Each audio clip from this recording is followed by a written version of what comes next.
ডিসেম্বৰ মাহৰ বাবে দিম।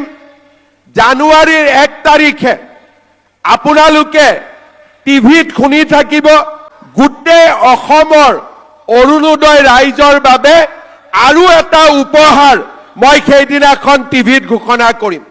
ডাঙৰ উপহাৰ হ'ব আৰু আপোনালোকৰ বিহু ভাল কৰি হ'ব। মই ডাঙৰ কৰি এটা উপহাৰ দিবৰ বাবেও চেষ্টা কৰি আছো আৰু 1 জানুৱাৰী তাৰিখে আপোনালোকক মই এই বিষয়ে জনাই দিয়াৰ বাবে চেষ্টা কৰিম।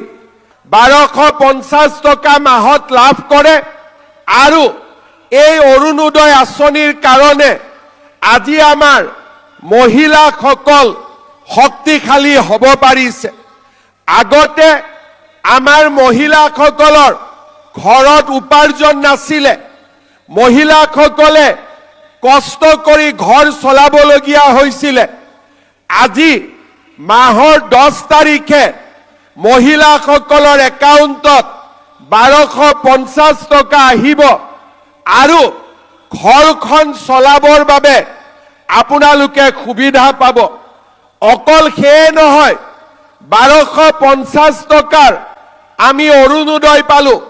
প্ৰধানমন্ত্ৰী নৰেন্দ্ৰ মোদী ডাঙৰীয়াই আমাক 5 কেজিকৈ বিনামূলীয়া চাউল দিয়ে।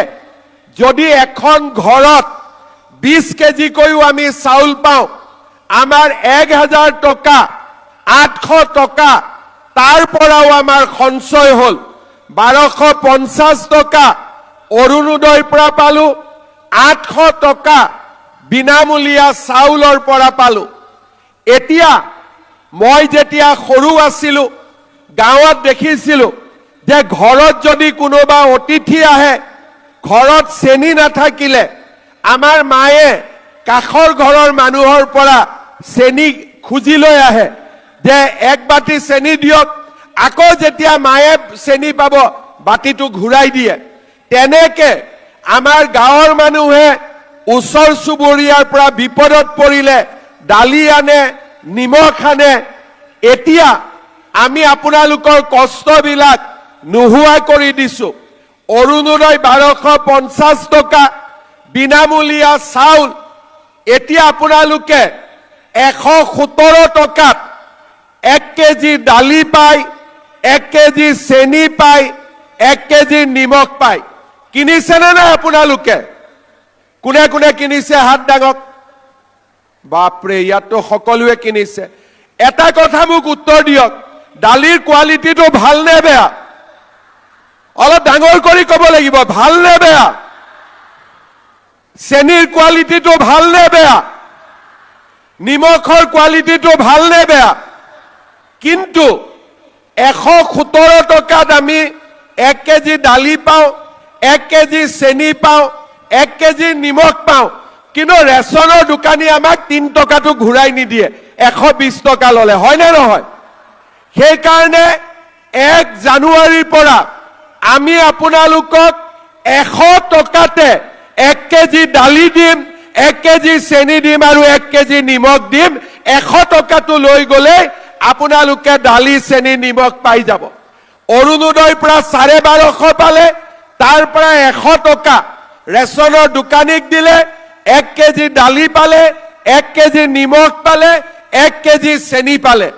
তাৰ মানে অৰুণোদয়ত 1250, মোদী ডাঙৰীয়াৰ বিনামূলীয়া চাউল আৰু আমাৰ চৰকাৰে দিয়া 100 টকাত দালি, চেনি, নিমখ।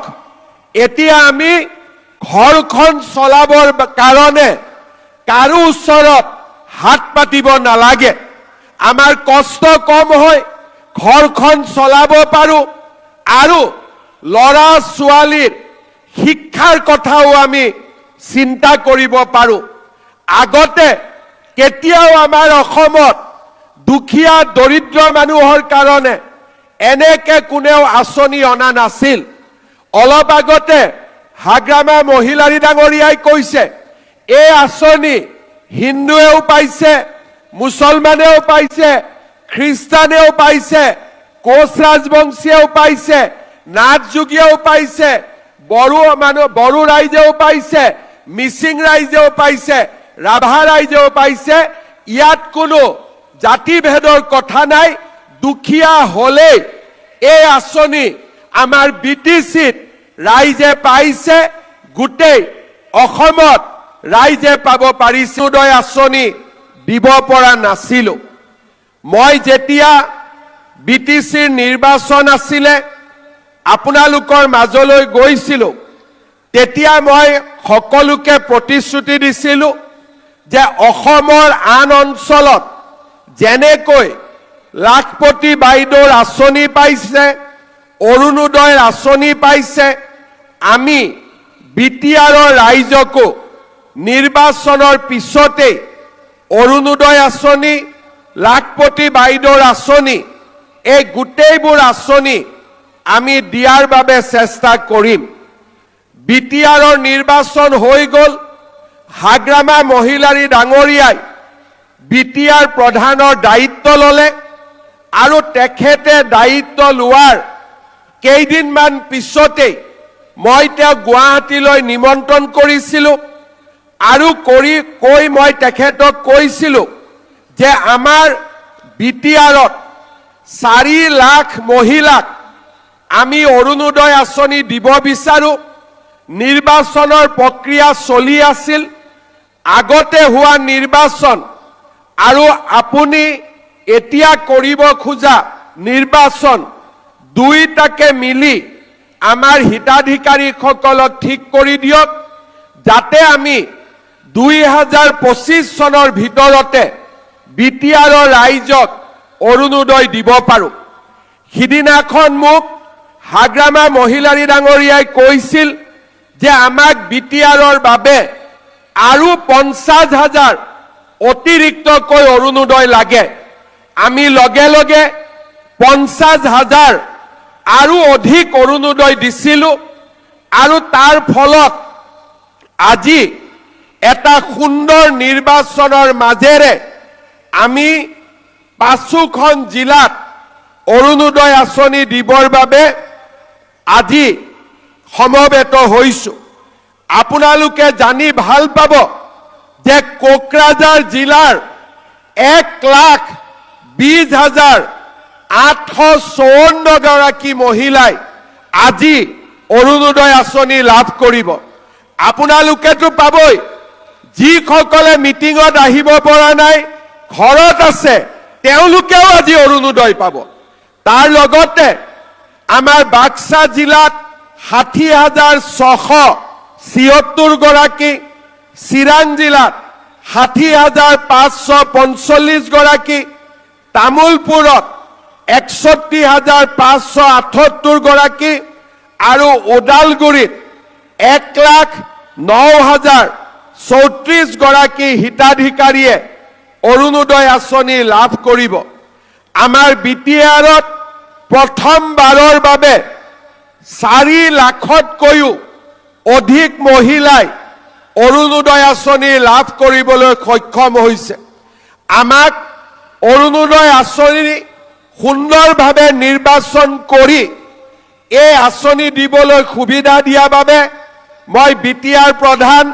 হাগ্ৰামা মহিলাৰী ডাঙৰীয়া বিটিআৰৰ সাংসদ বিধায়ক ইএম এমচিএলএ সকলোকে মই বহুত বহুত ধন্যবাদ জনাইছো আজি আমি ইয়াতে অৰুণোদয় আঁচনি ডিসেম্বৰ মাহৰ বাবে দিম জানুৱাৰীৰ 1 তাৰিখে আপোনালোকে টিভিত শুনি থাকিব মই বিটিআৰ নহয় গোটেই অসমৰ অৰুণোদয় ৰাইজৰ বাবে আৰু এটা উপহাৰ মই সেইদিনাখন টিভিত ঘোষণা কৰিম ডাঙৰ উপহাৰ হ'ব আৰু আপোনালোকৰ বিহু ভাল কৰি হ'ব মই ডাঙৰ কৰি এটা উপহাৰ দিবৰ বাবেও চেষ্টা কৰি আছো আৰু 1 জানুৱাৰী তাৰিখে আপোনালোকক মই এই বিষয়ে জনাই দিয়াৰ বাবে চেষ্টা কৰিম শ্ৰদ্ধা ৰাইজ আজি আমাৰ ৰাজ্যখনত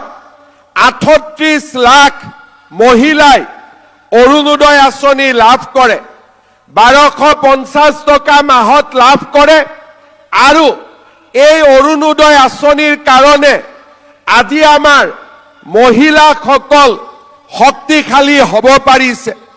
আগতে আমাৰ মহিলাসকলৰ ঘৰত উপাৰ্জন নাছিলে, মহিলাসকলে কষ্ট কৰি ঘৰ চলাবলগীয়া হৈছিলে।